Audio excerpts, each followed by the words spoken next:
Greetings and salutations, friends, and welcome to Total War Warhammer and my conclusion on the Beastmen DLC. In the previous video, I went over generally what was inside the DLC, and now it is time for the conclusion after I've had time to play some of the campaign. This is my second grand campaign. I played one in vanilla, and this one is with a Radius mod to see how it fares with the larger unit sizes. I've also completed the mini campaign, so let's start with the mini-campaign, shall we? Personally, I wasn't very fond of the mini-campaign. I felt it was a bit too slow. I found myself spending a lot of time essentially just hiding in the hidden encampment mode, trying to regenerate some of my numbers, and surprisingly little time fighting. Part of that is because the AI very quickly builds a lot of defensive measures. Like, pretty much every city within the first 20-odd turns had walls, and for anyone who's played vanilla, we all know how ridiculous those towers are.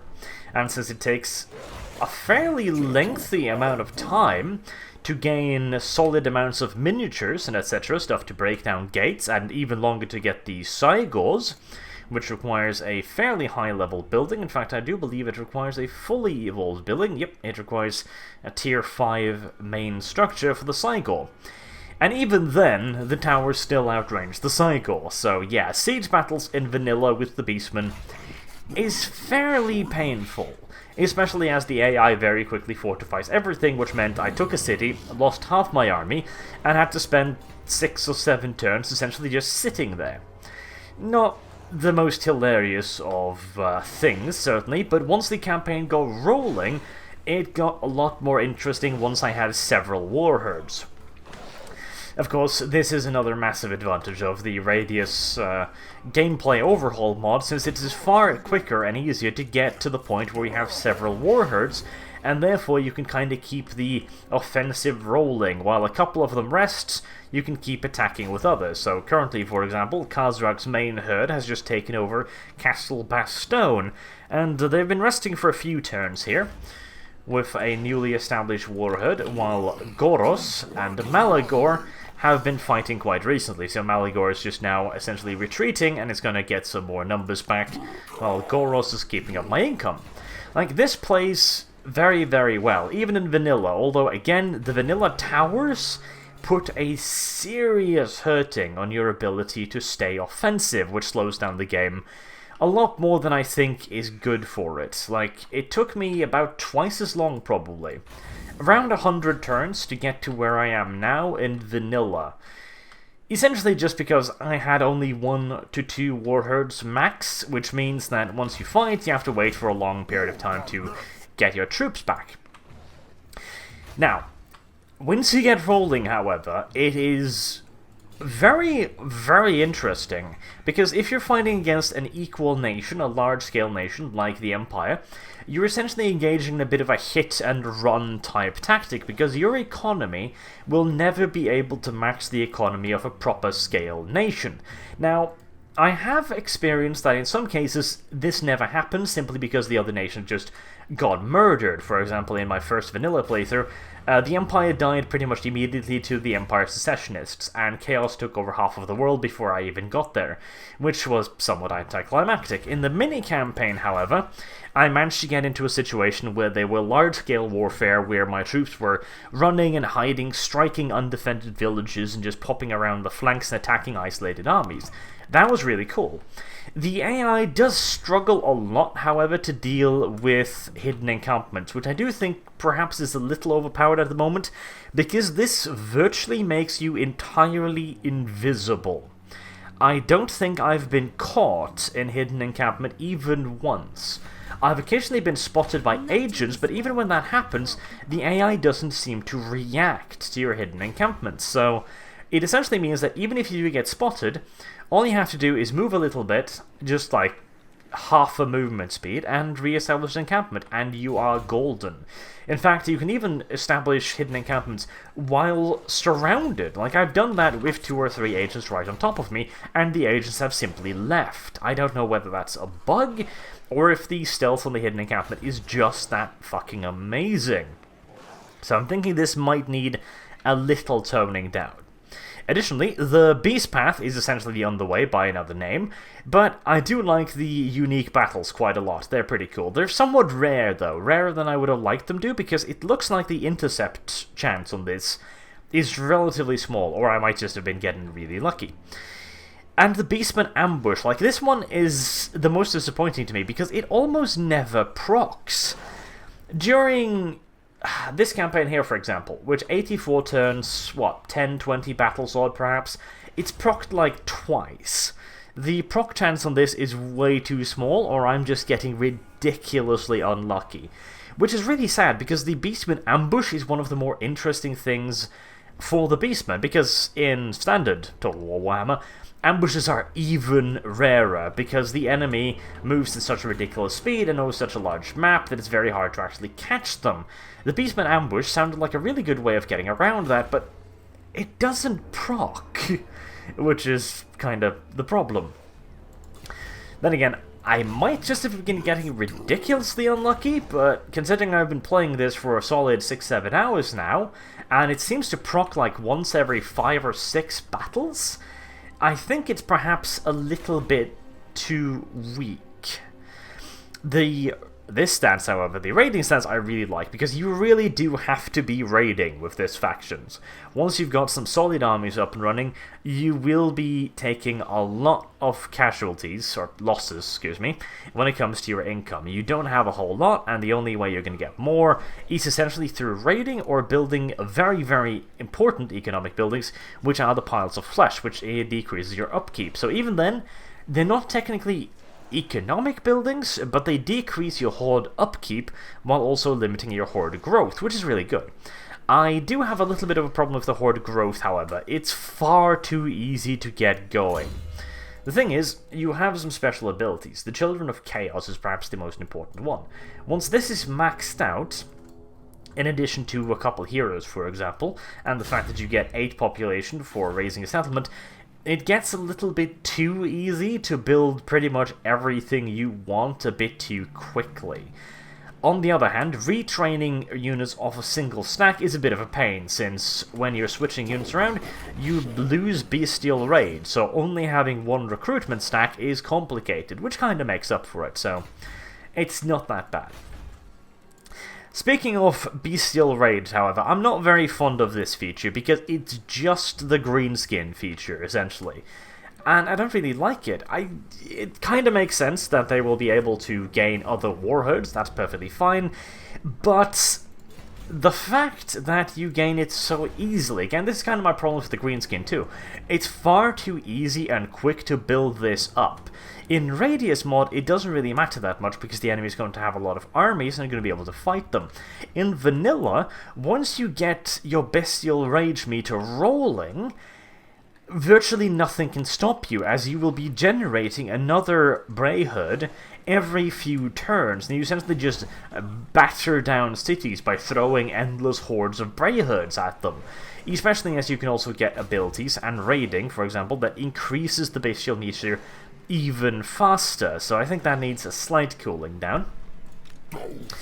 But the biggest problem for the Beastmen, undoubtedly, is enemy agents. Now, you don't have a whole lot of way of killing these bastards. The best way, probably, is a Bray Shaman, since he has access to the Zap ability fairly early on, which gives you a okay-ish chance of assassinating, usually a 1 in 3, which isn't terrible, but you have a very low cap of Bray Shamans, and to get more Bray Shamans you have to build a max level structure, which is this one here, which gives you 1 extra hero capacity, which requires of course a level 5 main settlement and the Darkling Council. Which means that for a very, very extensive parts of the game, unless you rush this, which I would highly recommend by the way, on pretty much every single Brayhood, you are going to be followed by these agents, which use the Assault Patrols special ability, and that is going to kill hundreds of Beastmen. And if you get so unlucky as to run into one of these little tiny fuckers that specialize in assaulting patrols, oh, you are in for it, my boy. It is just horrible. I have had occasions when I have lost close to a fourth of a Brayhood to a single action. it is absolutely ludicrous, and you have very few ways of dealing with them. Now, you do have another hero, which is the, this one here, the Gorbel. Unfortunately, he's not very good at dealing with them. This is a level 12 Gorbel, and I've still only got a 45% chance against a level 3. If this was a specialized assassination hero, this would be an almost guaranteed assassination, but you don't have any assassination abilities. The only thing you really got is this here, Safety Amongst Beastkin, which works decently in Radius mod since you get more points, but in vanilla, getting this up essentially means entirely sacrificing your Gorbel's offensive capabilities, which feels like you're overly gimping yourself. You're gonna need a Gorbel which is pretty much entirely dedicated to just be your camp police force, which feels a little bit odd. And again, it's very hard to recruit these little fuckers, since creating new beast herds requires population, which again, if you get to the point where you grow them quickly, like at this point I am growing 1 pop every turn, which makes it fairly quick, but even then, recruiting a new herd, again, increases every time you do so. So getting a large number of Bay herds up is pretty damn slow and pretty damn hard, thereby again reducing the amount of agents you can have. So, on the campaign map, I would say that the Beastmen do pretty damn well as a playable faction. They feel like Beastmen. You're constantly being hounded by the Agents of Order, and they're very hard to deal with, which they should be, because, you know, this is the primary threat for the Beastmen, being found out by the authorities, so to say. You spend a lot of time hiding, a little bit too much for fun's sake, but it's very Beastmen-y. And you spend a lot of time hiding and laying an ambush, except for the fact that the ambush so very rarely procs, which is my biggest problem with them. And the raiding stance is also good. So, on the campaign map, I think the Beastmen play very much so like Beastmen. They're pretty damn good. I like it. The mini-campaign overdoes it, because it's way harder to get the requisite number of money and population to really get going, which means you spend way too much time fucking hiding, unless you essentially get lucky and can blitz across large swaths of the Empire.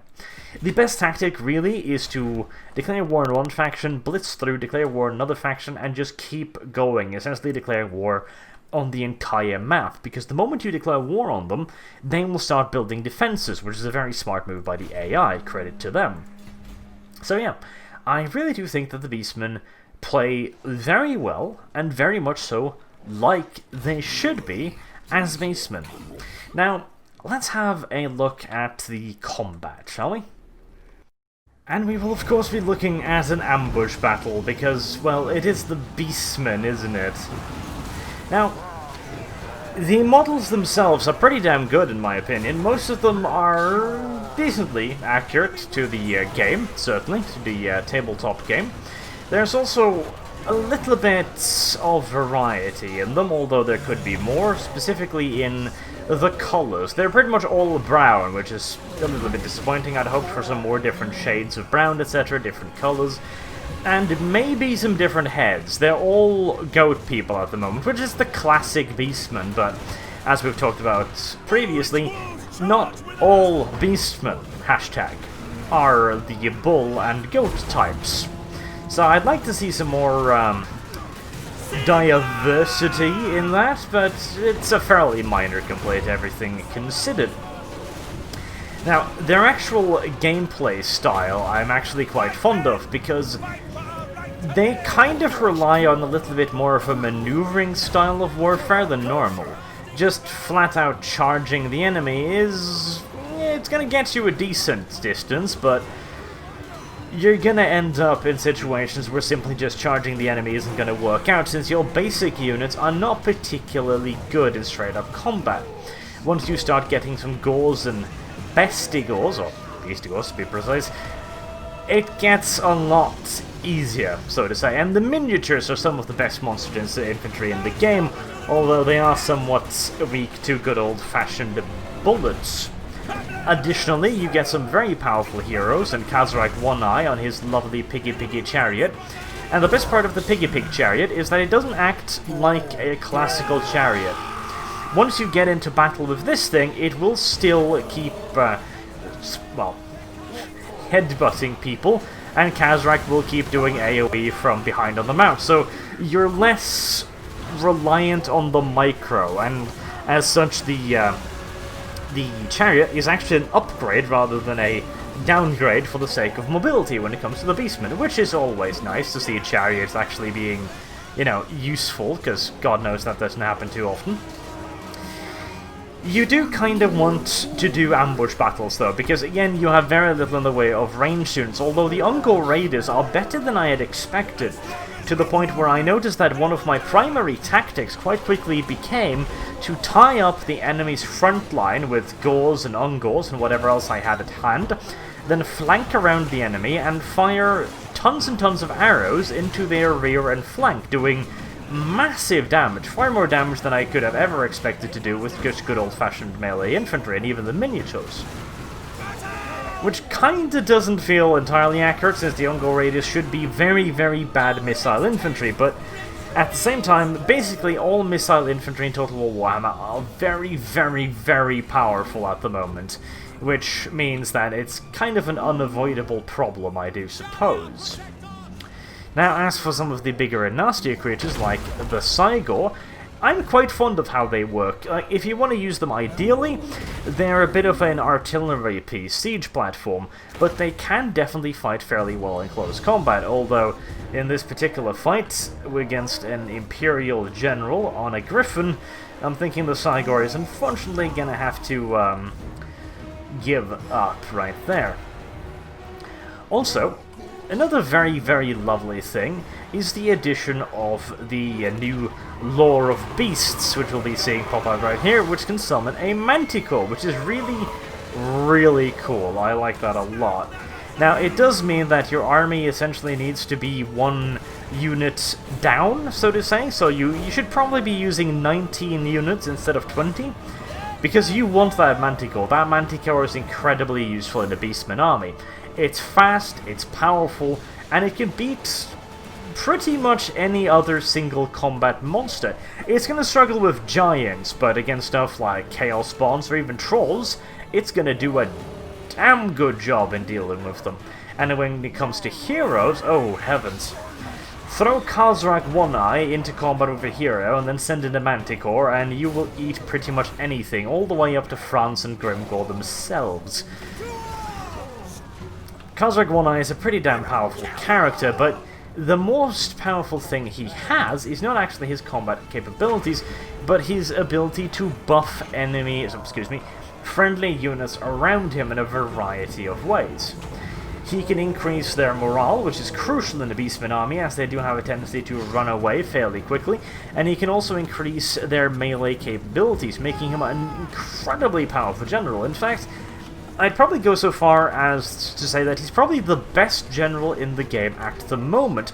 Grimgorn is better at fighting, Francie Boy is better at disruption and fast movement, but for just good old-fashioned generalship, Kazrak One Eye is probably your best choice, which is a bit of an oddity considering he is a Beastman general, but he is pretty dang good at his jobs, no questions asked. Additionally, you do have access to a few fast units, like, for example, the Centaurs, which are very, very good at what they do, and the Razorgors, which are very, very bad at what they do. The Razorgor Chariots, however, are pretty good, as again you have the Razorgor itself doing AoE damage. They are a little bit too small of a unit and doesn't have really enough hit points to truly be effective, but if you want a little bit of flavor in your army, you could certainly do worse. Additionally, all of the Beastmen units are very, very, very fast, and they have abilities that allows them to resist getting tired, which means that you've got a much, much better chance of running down an enemy army. Additionally, if you're fighting against the Beastmen, if you lose a battle against the Beastmen, prepare to lose practically all of your army in doing so, as they will be able to run you down, which again is very Beastmen-y, you know? They scatter the enemy in an ambush and then run them down through the forest. I like it. It's really good. So, in general, I think this is a very good piece of DLC. So all that really remains to discuss is the infamous price point, which again varies from everything up to and above $20 and as low as $10 to $12 if you're lucky and living in Russia or, for some magical reason, Norway. And this is always a little bit of a problematic question, because now we're looking at a value proposition, and that's going to be different for a lot of people. Personally, with the cost that it costs me, which is closer to $10, I would say that the Beastmen DLC is definitely good value for your money. I had quite a lot of fun playing the Grand Campaign. The Mini Campaign I wasn't particularly fond of, I have to admit. I felt it was a little bit too passive, and it didn't have enough mechanics, I felt like. It wasn't very unique when it comes in comparison with the other campaigns, like the Empire campaign, for example. I felt had more soul to it with the Beastmen campaign, which is kind of ridiculous considering the Empire is a far more vanilla universe, or far more vanilla faction, no. But again, that might be a little bit up to personal preference. However, if you live in a region where they ask to up to $20 for this, I'd probably say hold off for a sale, because it's not very good value when you're just getting the mini-campaign, which in my opinion wasn't fantastic, and you're not getting a complete roster. I would consider $20 to be overkill. $15 I would consider to be fair for this DLC. So really, it's a bit up to you, but my general conclusion is that if it costs $15 or less, this is a fairly good value proposition. If it costs more, I probably would think that it's a little bit too little for a bit too much. So that has been my general conclusion on the Beastmen DLC. I hope it has been somewhat helpful to some of you. Until next time, I have been Arch. Thank you very much for watching. I do hope to see you all again soon. Have a good day.